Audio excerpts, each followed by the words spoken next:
आमे दैनंदिन जीवन में किसी खावाई केते कौन जिनस आम न किणुचे जेपरिक लेज बिस्केट मिल्क एभली सबकिछि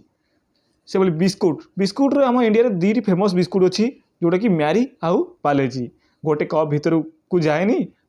आ गोटे कप बाहर को आसेनी कौन आपण मैंने जानते यही कंपनी मैंने मिसी आमको उल्लू बनी था जमीक कि आप Britannia nutri choice no sugar वाला पैकेट को नियंतु यही बिस्कुट नो सुगर हेले ए आर्टिफिशियल स्वीटनर आड होता है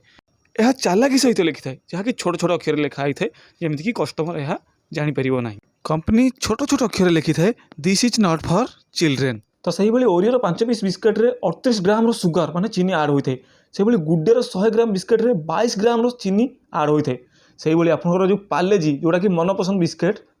ताहारे 25 ग्राम चीनी से आड होता है तो यही सब कंपनी मैंने आमको क्वालिटी तो जहाँ ठकी था क्वांटिटी ठकी था जमीक कि आप टंकिकिया वाला क्लिनिक प्लस को नियंतु जो कि आपको 6.5 ml मिलता है शैम्पू से हिसाब से 650 ml जब आम शैम्पू किणवा 100 टंका हवा कथा किंतु आप बजार को जाकि 650 ml क्लिनिक प्लस किनापी चाहूँगी तो आपको यह 400 टंका पाखापाखि पड़ो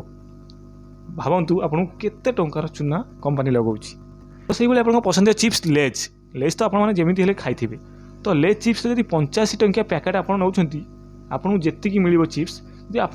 70टी पैकेट 5 टंकिया वाला नौ से आपको अधिक मिल मैंने भावतु आप अधिक जो खर्च कर कम मिलूँ जदि आप 70 टका पैकेट 5 टंकिया वाला ने तो से अधिक आपको मिल 50 टका कि सेम 85 टका पड़ो कि आपको अधिक पड़ो यही कंपनी मैंने आपको क्वालिटी क्वांटिटी ठकुंट आप चिप्स खाई चिप्स केते एयर थाए आपने देखिए थे जिते बड़े भी आप जेकोसी जिनस किणुंट पैकेट्रे पछपट देखिए एक्सपायरी डेट हो कि जेकोसी जिनस हो डेट देखिकी आप किणतु तो लास्ट मुझे एक कथा कहि आप जाग ग्राहक जाग देखी जिनस किण।